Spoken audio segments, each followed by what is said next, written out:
because that's where all of your energy is focused.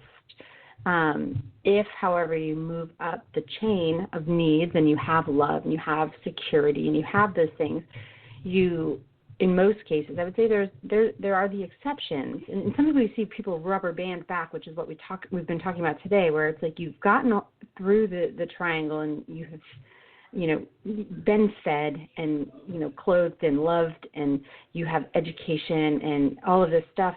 And then you realize, I kind of like the simplicity of what life was when I couldn't afford anything. Like with more money comes more problems. With more stuff comes more problems. Like my husband and I had a second home in Chattanooga for a hot minute, and we loved Chattanooga, and we wanted to kind of relocate down there. But like life changes happened, and his job kind of changed a little bit. And what we realized was having two households was a huge pain in the ass. And like you think about all these people that have like these vacation homes in other countries, and I'm like, that is just a stressor I don't want. Like I want to simplify the requirements of my time and energy and money, right? And so you think about with money and success, how much stuff and like,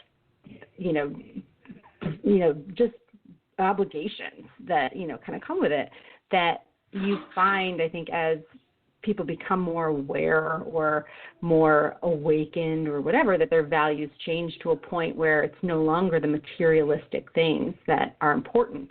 And one of the things that you might see, as you kind of climb this values level is a shift from, one mindset of how you vote and who you support in the government, local government, and that doesn't necessarily look red and blue. Like that's how we've simplified it. We've distilled it down to red and blue.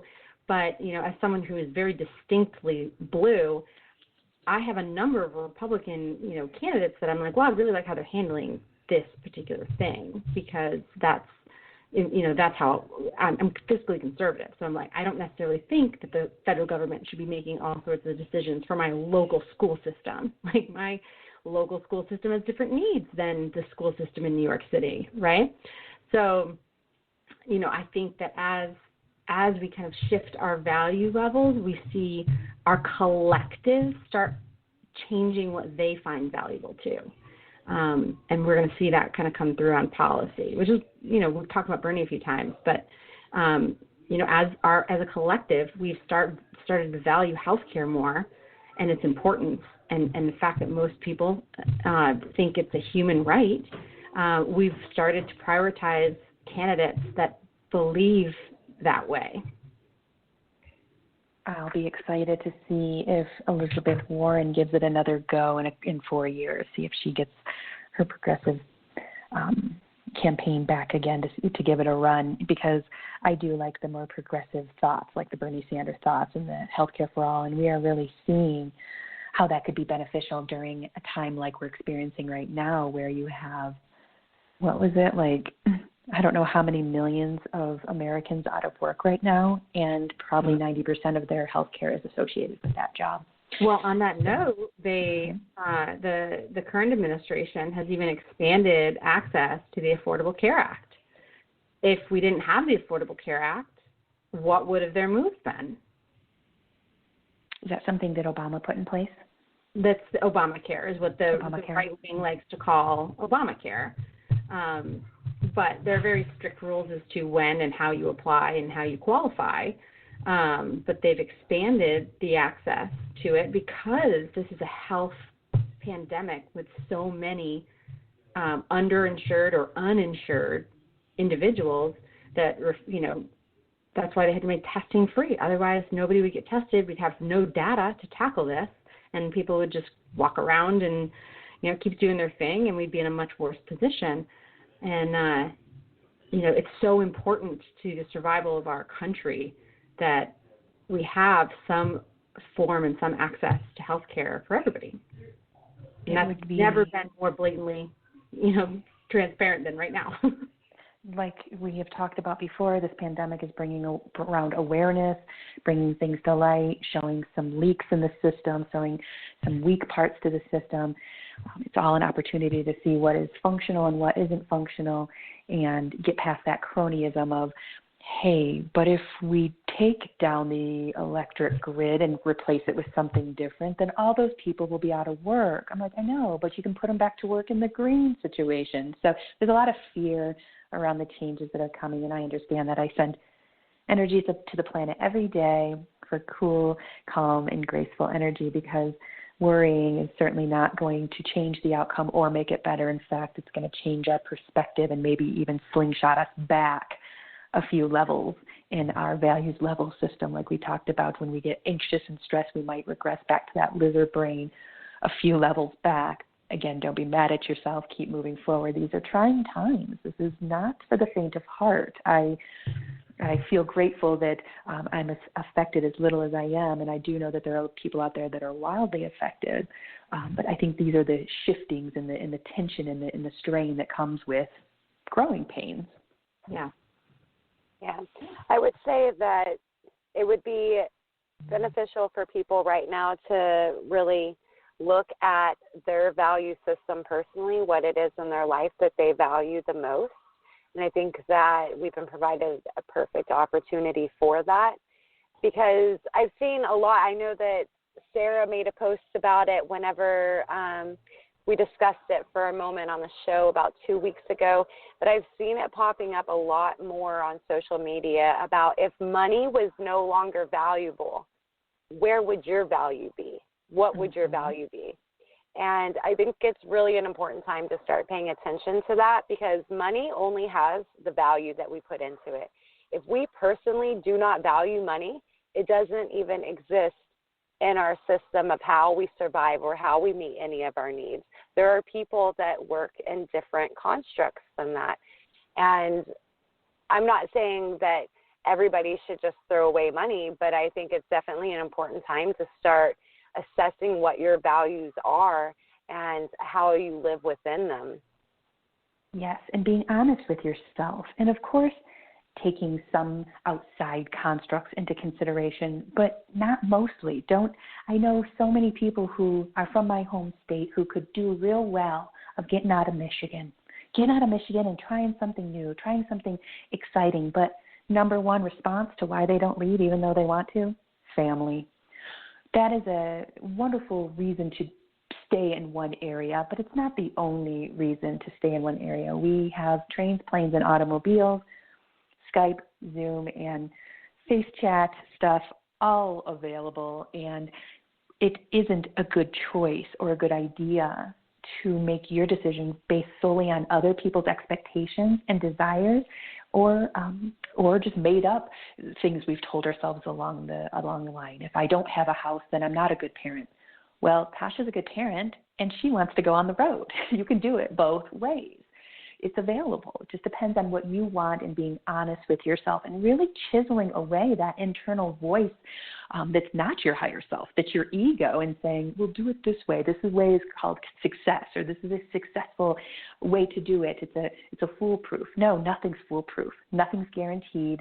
Nothing is like it's ever been. We are in unprecedented times. It's a wonderful time to unload all those expectations, social constructs, and fears and anxieties, and feel your soul resonate and what speaks to it, what gets you excited, where does your mind go when you let it wander.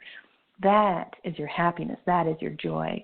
Some people like us on the line monetize that and make a little money doing that. Other people keep it as a hobby. Either or, let your passion come through. It's going to really resonate those lower chakras, the root chakra, the sacral chakra, and the solar plexus, and we need extra help in those chakras to ground us out while we go through these big turbulent changes. So ladies, is there anything else you want to say before we end the show? Sarah, is there anything you want to end us off with? No, just kind of an invitation for people to take a look at the values that we put in the show notes, so that you can kind of really take it in and potentially even use it in your daily lives as you learn to communicate with people around you. Beautiful. Open that mind. See, there's other kinds. How about Tasha? Tasha, do you have anything that you want to add here at the end? I would say that I would encourage people just to be aware of different excuses or ideas of obligations, because a lot of times we have those just to keep us and prevent us from making certain choices. And we really need to be making aligned choices with a future that resonates to a higher degree than the constructs that we have been working in, especially when it's around ideas of success. Beautiful. I appreciate you both. This is Downward Dogma. We're here every Tuesday at 2 p.m. Mountain Standard Time, and that's 4 p.m. Eastern. And we talk about a variety of subjects. So if you have a topic or a subject that you'd like us to cover, go ahead and email us at heartoverego@gmail.com. You can also find us on Facebook at Downward Dogma. And you can find all of us on Facebook, and I'll put our links on the show page if the girls say that that's okay afterwards, so you can get a hold of us individually if you have questions individually. This is, again, Downward Dogma. We are on the Third Eye Political Radio podcast network. You can find us on all major podcast apps. Just go ahead and search Third Eye Political Radio. It's going to bring up all of the shows we have all week long, a variety of different shows. Some lean a little conspiracy. Some are debates like we have, and one on Wednesday is a political star talk where we merge astrology and politics in the current terrain. It's pretty wild. You're going to enjoy all of our shows. Go ahead and search on any major podcast app, Third Eye Political Radio, and while you're at it, go ahead and search Heart Over Ego Radio. We do the same construct breaking over there, just in religion and spirituality. So we'd appreciate if you like, follow, share, and tell your friends. We appreciate you all, and until next week, have a lovely, lovely day. Welcome to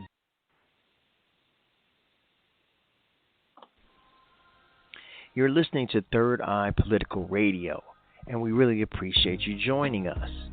And when you have a moment, why don't you check out our sister station, Heart Over Ego Radio, where we offer a lineup of shows that are guaranteed to raise your vibrations and guide you into your best life. We offer shows on Sundays, Everyday Psychic Radio, Mondays, The Alchemy Sisters, Tuesdays, Radical Spirituality, and on Wednesdays, All for One is Love. And then we close out the week on Fridays with Rain Radio. Amazing shows produced for you 5 days a week, only on Blog Talk Radio. That's right, it's our sister station, Heart Over Ego Radio.